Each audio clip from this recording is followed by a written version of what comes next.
নমস্কার, আমি মিলন স্যার, পাল একাডেমি সেন্টারে তোমাদের সকলকে জানাই স্বাগত। আজকে ক্লাস 10 এর অঙ্ক বইয়ের যদি তোমরা কোষে দেখি 5.3 এই অধ্যায়টি বের করো, তাহলে সেই অধ্যায়ে 4 দাগের তোমাদের 1 আর 2 এই দুটো অঙ্ক আমি একটু লিখে রেখেছি। আজকের এই ক্লাসে তোমাদের এই দুটো অঙ্ক কিভাবে করতে হবে এই নিয়ে সম্পূর্ণ বিস্তারিত আলোচনা করব। এর আগে তোমাদের আমি এই অধ্যায়ের, এটি কিন্তু তোমাদের অনুপাত ও সমানুপাতের একটি অধ্যায়। এই অধ্যায়ের 1 থেকে 3 পর্যন্ত যতগুলি অঙ্ক ছিল প্রত্যেকটি অঙ্ক কিন্তু আমি ক্লাসে অ্যাকচুয়ালি ক্লাস করিয়ে আপলোড করে দিয়েছি। যারা এখনো পর্যন্ত দেখোনি তারা দয়া করে আগের ক্লাসগুলা একটু দেখবা। আর আজকের তোমাদের এই 4 দাগের অঙ্কগুলি করানোর আগে তোমাদের সাথে আমি কিছু কথা বলতে চাই। কথাগুলা একটু মনোযোগ দিয়ে শোনো। মাধ্যমিকের পরে যারা সায়েন্স নিয়ে ভাবছো পড়াশোনা করবা তাদের উদ্দেশ্যে 2026 সালে যারা মাধ্যমিক দিবা এবং যারা 2026 সালে সায়েন্স নিয়ে পড়াশোনা করতে যাচ্ছ বা চাচ্ছ তাদের উদ্দেশ্যে বলা, জানুয়ারি থেকে শুরু করে জুলাই পর্যন্ত 7 মাসে তোমরা কে কি করেছো, কে কোথায় পড়েছো, কেমন পড়েছো আমি জানি না। Only science group, only science group, এটা মাইন্ডের মধ্যে একটু ঢুকাও। কারণ সায়েন্স নিয়ে পড়তে গেলে তোমাকে সায়েন্স গ্রুপে স্ট্রং হতে হবে, সায়েন্স গ্রুপ সবসময় স্ট্রং থাকতে হবে। মাধ্যমিকের সাথে উচ্চ মাধ্যমিকের কোনো মিল পাবে না তোমরা। ক্লাস 10 লেভেলে যতটুকু করে যাবে তার 1% তোমরা হায়ার সেকেন্ডারিতে গিয়ে পাবে না, উচ্চ মাধ্যমিক লেভেলে পাবে না, 1% পাবে না, কারণ কোনো মিলই নেই, কোনো মিল নেই। তো তোমাদের মূল একদম গোড়া থেকে শিখতে হবে। গোড়া থেকে যদি না শিখতে পারো তাহলে সায়েন্স নিলে কিন্তু পস্তাতে হবে, আমি বলে দিলাম। আমি বুঝি না, অনেক ছাত্রছাত্রীরা আছে যে সাধারণ একটু মাধ্যমিকে সাধারণ একটু ফার্স্ট ডিভিশন পেয়ে গেলে তাদের মাইন্ডের মধ্যে কি ঘোরে এই জিনিসটা বুঝি না। তাকে সায়েন্স নিতেই হবে, যে সে সায়েন্স নিয়ে পড়াশোনা করবে। মাধ্যমিকে ফার্স্ট ডিভিশন স্টার পেলেই যে উচ্চ মাধ্যমিকে সায়েন্স নিয়ে পড়াশোনা করতে হবে এর কোনো মানে হয় না। সায়েন্স নিতে হলে সায়েন্সের যোগ্যতা আগে নিজের মধ্যে অর্জন করে নিতে হবে। তুমি 600 পেয়ে গেছো, 650 পেয়ে গেছো, তার মানে তুমি সায়েন্স নিবে না, চলবে না। তুমি যদি জানো তবেই নাও, না জানলে নিতে যেও না। ইন ফিউচারে তোমাকে কাঁদতে হবে, এটা 100%। আজকে যে কথাটা আমি বললাম একটু লিখে রাখো, আজকের ডেটে একটু লিখে রাখো যে তোমাদের কাঁদতে হবে। বুঝতে পারলে? যাই হোক, অনেক কথাই বলেছি, মেন উদ্দেশ্য যেটা সেটা একটু বলে নিই। লাইফ সায়েন্স এবং ফিজিক্যাল সায়েন্স এই দুটো ছাড়া এই মুহূর্তে আমি এই দুটোর ক্লাস তোমাদের নিতে পারবো না, এক্সট্রা করে আমি নিতে পারবো না, কারণ 7 মাস চলে গেছে, সম্ভব না। কে কোথায় পড়ছো না পড়ছো সেটা আমার দেখার বিষয় না। এখন কথা হলো যে ম্যাথমেটিক্স এই যে সাবজেক্ট, যারা কিছুই জানো না, ভয় পাও, জিরো, একদম শূন্য, এই জিরো থেকে যদি হিরো হতে চাও, হিরো বানতে চাও, তাহলে অবশ্যই আমার সাথে একটু যোগাযোগ করো। আমি তোমাদের পার্সোনাল মোবাইল নাম্বার দিয়ে দিচ্ছি, একটু লিখে নাও। সরাসরি মোবাইলে কন্ট্যাক্ট করতে পারো অথবা আমার হোয়াটসঅ্যাপে তোমরা কন্ট্যাক্ট করতে পারো। নাম্বারটা আগে একটু লিখে নাও, 6295087378। আর একবার রিপিট করি, 6295087378। সকাল 6টা থেকে রাত 10টা পর্যন্ত যদি আমাকে কল করো অ্যাভেলেবেল পাবে, রাত 10টার পরে কল করলে আমাকে পাবে না।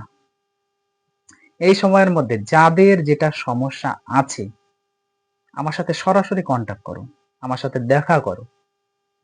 আমি প্রত্যেকটি ক্লাস সায়েন্সের জন্য, লাইফ সায়েন্সের জন্য সপ্তাহে 2 দিন করাই, ফিজিক্যাল সায়েন্সের জন্য সপ্তাহে 2 দিন, ম্যাথমেটিক্সের জন্য সপ্তাহে 2 দিন। 3টা সাবজেক্ট আমি সপ্তাহে 2 দিন 2 দিন করে করাই।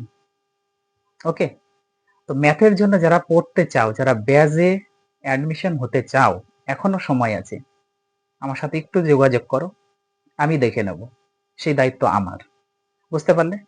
তাহলে চলো আর বেশি কথা বাড়াবো না, এবার চলে আসি আমরা অঙ্কে। দেখো 4 দাগের কি বলেছে, যদি a/b = b/c হয় তবে প্রমাণ করতে হবে যে এত ইকুয়াল টু এত, আর 2 নাম্বার বলছে এত ইকুয়াল টু এত। এই যে 2 নাম্বার অঙ্কটা তোমরা দেখতে পাচ্ছ 2026 সালের মাধ্যমিকের জন্য খুবই গুরুত্বপূর্ণ, ভেরি ভেরি ভেরি ইম্পর্টেন্ট। এই অধ্যায় থেকে আমি আগেও বলেছি তোমাদের মাধ্যমিকে 100% ম্যাথ পাবে, এই অধ্যায় থেকে থাকবেই থাকবে। এটা একটু লিখে নাও, এই অধ্যায়ের যতগুলো ম্যাথ আছে একটু প্র্যাকটিস করো, কন্টিনিউ প্র্যাকটিস করো, পাবেই তোমরা। দেখো যেহেতু আমাদের কন্ডিশন দিয়ে দিয়েছে a/b = b/c, তাহলে এখান থেকে আমাদের একটু বুঝে লিখতে হবে। কি লিখতে হবে, a/b, দেখো a/b = b/c হয়, তাহলে আমরা কি লিখতে পারি, a/b = b/c লিখতে পারি। এইটা ইকুয়াল টু আমরা কে ধরতে পারি। ক্লিয়ার? এতটুকু ক্লিয়ার? তার মানে পরের লাইন আমরা লিখতে পারি এই a/b এই পদের মান কি হবে, আবার b/c এই পদের মান কি হবে, কারণ দুটো অনুপাতই তো আমরা কে ধরেছি। তাহলে সেপারেট করে লিখলে দুটো অনুপাতই আমরা কে ধরবো। এখান থেকে যদি আমরা ক্রস গুণ করি তাহলে a = পাচ্ছি b কে, আবার এইদিকে যদি ক্রস গুণ করি b = পাচ্ছি c কে, মান আমরা পেয়েছি। কিন্তু এই অঙ্কের ক্ষেত্রে তোমাদের আরেকটু মনে রাখতে হবে, একটু ধ্যান বেশি দিতে হবে। কোথায়? খেয়াল করো, a = b কে, আবার b = c কে, দুটো মান পেয়েছি। কিন্তু যদি আরো মান এর মধ্যে থাকে, যেমন b আছে, b এর মান c কে, b এর মান তো আমরা অলরেডি পাচ্ছি, এর মধ্যে যে b আছে এই b এর মানটা এখানে আবার পুট করতে হবে, বসাতে হবে। a = b কে, আবার b = c কে, আবার b দেখা যাচ্ছে যে এর মধ্যে আছে, b এর মধ্যে আছে, তো আবার আমরা b এর মান জানি, তার মানে b এর মানটা এখানে পুট করতেই হবে, না করলে হবে না। তাহলে আমরা অ্যাকুরেট এখন a এর মানটা পাবো, a = b এর মান হচ্ছে c কে ডট একটা k আছে, তার মানে a = c কে স্কয়ার, আবার b = c কে, এর মধ্যে c আছে কিন্তু আমাদের c এর মান নেই, এর মধ্যে c পেলাম, c এর মান নেই, নেই তো বসাবো না, যেটা আছে সেটা বসিয়ে দেবো। একটু ধ্যান রাখতে হবে। 1 থেকে 3 পর্যন্ত করেছে যে অঙ্কগুলা, সেই অঙ্কের সাথে এই অঙ্কের একটু অমিল আছে। অমিলটা কোথায়? এই যে এইগুলাতে একটু অমিল আছে, এখানে একটু অ্যালার্ট থাকতে হবে, একটু বুদ্ধিমত্তা নিয়ে চলতে হবে। যদি একটা মান ভুল হয়ে যায় তাহলে অঙ্ক সারাদিন করে যাও, পেজের পর পেজ তোমরা শেষ করে যাও, অ্যান্সার মিলবে না। বোঝা গেল? এই এতটুকু ভুলের জন্য। যাই হোক, তাহলে আমরা মান পেয়ে গেছি a = c k square, b = c k। দেন এখন আমাদের প্রুফ করতে হবে যে এত ইকুয়াল টু এত। তার মানে আমরা লেফট হ্যান্ড সাইড লিখতে পারি। লেফট হ্যান্ড সাইড দেখো, লেফট হ্যান্ড সাইডে আমরা লিখতে পারি কি, a plus b by b plus c, দুটোর উপরই হোল স্কয়ার আছে।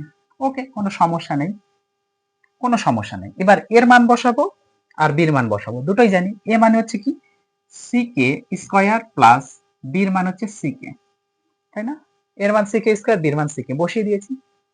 বাই দিয়ে বির মান হচ্ছে সি কে, আর একটা সির মান তো নেই আমাদের, এটা বসবে। হয়ে গেল, ব্র্যাকেট বন্ধ করে তার স্কয়ার করলাম। ওকে, চলো পরের লাইনে এই দুটো পদের মধ্যে কমন যাচ্ছে আমাদের সি কে কমন যাচ্ছে,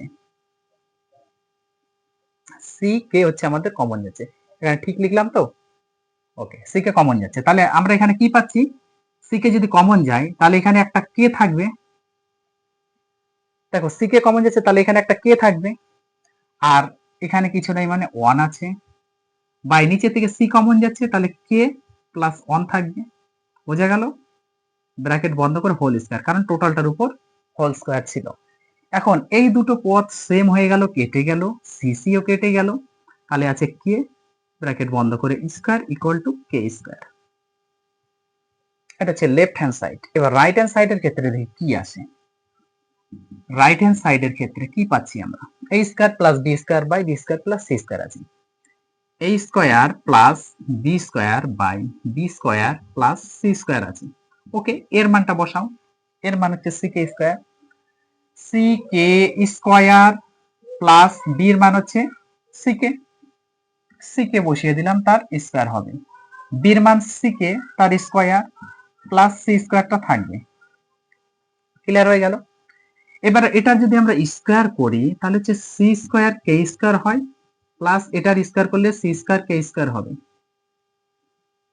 সি স্কোয়ার কে স্কোয়ার। আচ্ছা এখানে আরেকটু ভুলে যাচ্ছিল, এর মানটা আমার বসানো ভুলে গেছে, এ মানে হচ্ছে সি কে স্কোয়ার, এখানে কিন্তু স্কোয়ারটা হবে সি কে স্কোয়ার, তাহলে এখানে এর পাওয়ার হয়ে যাবে 4, এর পাওয়ার হয়ে যাবে 4, সি স্কোয়ার কে এর পাওয়ার 4 প্লাস সি স্কোয়ার কে স্কোয়ার। এবার নিচে থেকে এটা স্কোয়ার, সি স্কোয়ার কে স্কোয়ার বেস মানে ব্র্যাকেটটা উঠে গেলে সি স্কোয়ার কে স্কোয়ার হবে প্লাস সি স্কোয়ার। এবার উপর থেকে দেখো কি কমন যাচ্ছে, সি স্কোয়ার কে স্কোয়ার অবশ্যই কমন যায়, তাহলে উপরে একটা কে স্কোয়ার থাকবে আর প্লাস 1 থাকবে, আর নিচে থেকে সি স্কোয়ার যদি কমন যায় তাহলে কে স্কোয়ার প্লাস 1 থাকবে। দেখো বুঝতে পেরেছো? এইবার এই দুটো মিলে গেল, তাহলে আবার সি স্কোয়ার কেটে গেল, ইকুয়াল টু কে স্কোয়ার এসে দাঁড়ালো। তার মানে দুটো পদের ক্ষেত্রে আমাদের কে স্কোয়ার এসেছে, তাহলে আমরা লিখে দিতে পারি সরাসরি, অতএব অতএব left hand side equal to right hand side proved, proved এটাই প্রমাণিত। বোঝা গেল? এবার বলো কারা বোঝনি এই 1 নাম্বার অঙ্কটা? যারা বোঝনি তারা একটু কমেন্ট করো আমাকে, একটু খুব তাড়াতাড়ি একটু কমেন্ট করো যেটা বুঝতে পারিনি। ওকে, এবার আসবো আমরা 2 নাম্বার। তাহলে 1 নাম্বার অঙ্কটা একটু মুছি, আমাদের এই মান নিয়েই করতে হবে যেহেতু 2 নাম্বার। চলো একটু মুছে দিই, যারা বোঝেনি তারা একটু কমেন্ট করবে। ওকে, তাহলে এবার 2 নাম্বারটা দেখো, 2 নাম্বারটা কি করে হয়। আমরা যেহেতু মান বের করে রেখেছি তাহলে লেফট হ্যান্ড সাইড এবার সরাসরি আমরা একটু বসিয়ে দিই যে লেফট হ্যান্ড সাইড। দেখো left hand side, left hand side, okay, left hand সাইডে আমরা বসিয়ে দিই কি আছে, a square B square C square তার সাথে 1 by A cube plus 1 by B cube plus 1 by C cube. Okay, এবার আমরা প্রত্যেকটার মান মানে যার মান আছে তার মান বসাবো, এখানে প্রত্যেকটা বলাটা ঠিক না, যার মান বেরিয়েছে তার মান আমরা বসিয়ে দিব। এ মানে সি কে স্কয়ার, চলো এ মানে হচ্ছে সি কে স্কয়ার ব্র্যাকেট বন্ধ করে তার উপর স্কয়ার, কারণ এর উপর স্কয়ার আছে। বি মানে সি কে ডট দিয়ে বি মানে সি কে তার স্কয়ার, আর সি স্কয়ারের মান নেই। বোঝা গেল? এবার 1 বাই এ কিউ মানে এখানে এর মানটা বসাতে হবে সি কে স্কয়ার তার স্কয়ার করলাম, সরি তার কিউব হবে সি কে স্কয়ার তার কিউব, কারণ এ কিউব ছিল, প্লাস 1 বাই বির মানটা বসাও, বির মান হচ্ছে সি কে তার কিউব হবে প্লাস 1 বাই সি কিউব থাকবে কারণ সি কিউবের বা সি এর মান নেই। এবার এটা যদি আমরা স্কয়ার করি কত হচ্ছে, দেখো এটা স্কয়ার করলে সি স্কয়ার কে এর পাওয়ার 4, 2 আর 2 4 ইনটু সি স্কয়ার কে স্কয়ার হচ্ছে ইনটু সি স্কয়ার। এটা যদি করি 1 বাই নিচে কত হচ্ছে সি এর পাওয়ার 3টা, কে এর পাওয়ার হয়ে যাচ্ছে 6টা, কারণ কে স্কয়ার 3 বার লিখলে, কে স্কয়ার যদি 3 বার লিখি 2 যোগ 2 যোগ 2 তাহলে 3টা দিয়ে 6 প্লাস এটা 1 বাই যদি ব্র্যাকেটটা উঠিয়ে দিই সি এর পাওয়ার 3 কে এর পাওয়ার 3 থাকবে। ওকে, প্লাস এটা তো যা আছে 1 বাই সি এর পাওয়ার 3টাই আছে, 3টাই থাকবে। এখন এটা যদি আমরা একটু গুণ করি, সি কতগুলো হচ্ছে দেখো, সি 2টা 2টা 4টা 2টা 6টা, তাহলে সি এর পাওয়ার 6টা হলো, কে এর পাওয়ার 4টা 2টা 6টা, তাহলে কে এর পাওয়ারও 6টা। এবার যদি এই পদে আমরা একটু লসাগু করি তাহলে কত হচ্ছে দেখো, এটা যদি আমরা লসাগু করি সি কত হচ্ছে, সি এর পাওয়ার 3টে আছে থাকবে, আর কে এর পাওয়ার সবচেয়ে বড়টা হবে, কে এর পাওয়ার সবচেয়ে বড়টা কে এর পাওয়ার 6 হবে, আর এখানে সি এর পাওয়ার 3টে আছে 3টেই হবে। তাহলে এই পদটা যদি মিলে যায় তাহলে কিছু নেই, মানে হচ্ছে 1 আছে, 1 এর সাথে 1 গুণ করলে 1 প্লাস সি কিউব মিলে গেল,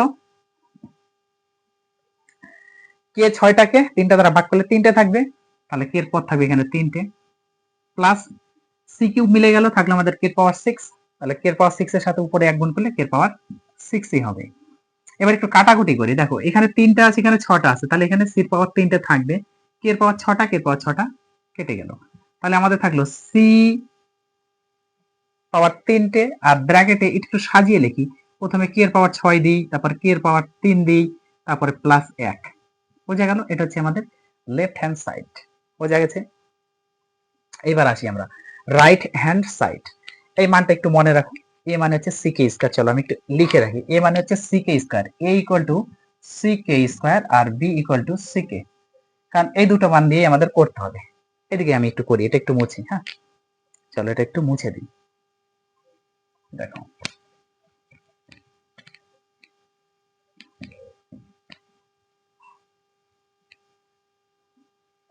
চলো রাইট হ্যান্ড সাইড দিয়ে এবার আমরা একটু বসিয়ে দিই।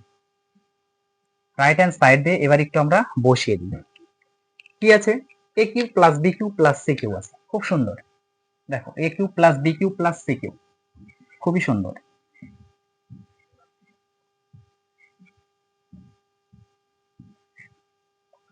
তাহলে right hand side A cube plus B cube plus C cube, মান বসিয়ে দাও। এ মানে হচ্ছে সি কে স্কোয়ার তার পাওয়ার 3, বি মানে হচ্ছে সি কে, দেখো আমি লিখে রেখেছি তার স্কোয়ার, আর সি এখানে 3টে আছে, এর মান নেই, বসে যাবে। এটা যদি আমরা ব্র্যাকেটটা উঠিয়ে দিই তাহলে সি এর পাওয়ার 3, সি এর পাওয়ার 6 হচ্ছে, প্লাস এটা সি এর পাওয়ার, এটা সরি এটা 2 হবে না, এটা 3 হবে। হ্যাঁ, তাহলে সি এর পাওয়ার 3 কে এর পাওয়ার 3 হবে, প্লাস সি এর পাওয়ার 3। এখান থেকে সি এর পাওয়ার 3 যদি আমরা কমন নিই তাহলে কে এর পাওয়ার 6 পড়ে থাকছে, প্লাস কে এর পাওয়ার 3 পড়ে থাকছে, আর এখানে কিছু নেই মানে 1 পড়ে থাকবে, কারণ সি এর পাওয়ার 3 আমরা কমন নিয়েছি। ওকে, এই জন্য এখানে কিছু নেই মানে 1 পড়ে আছে। তাহলে দুটো পদ আমরা সমান পেয়েছি, তাহলে এখানে লিখে দিতে পারি অতএব left hand side equal to right hand side. এটা হচ্ছে প্রমাণিত বা প্রুফড। ওকে, প্রমাণিত, প্রমাণিত বা প্রুফড, যে যেটা লিখবে সেটাই হবে। ভেরি ভেরি ইম্পর্টেন্ট এই 2 নম্বর অঙ্কটি, একটু গুরুত্ব দিয়ে তোমরা করার চেষ্টা করো। আর যে কথাগুলো বললাম একটু মাইন্ডের মধ্যে রাখার চেষ্টা করবে সব সময়। ওকে, তাহলে পার্টগুলো তোমরা একটু প্র্যাকটিস করতে থাকো। আমি আবার আসবো পরবর্তী পার্ট নিয়ে। তাহলে আজকের মতো আমি এখানে শেষ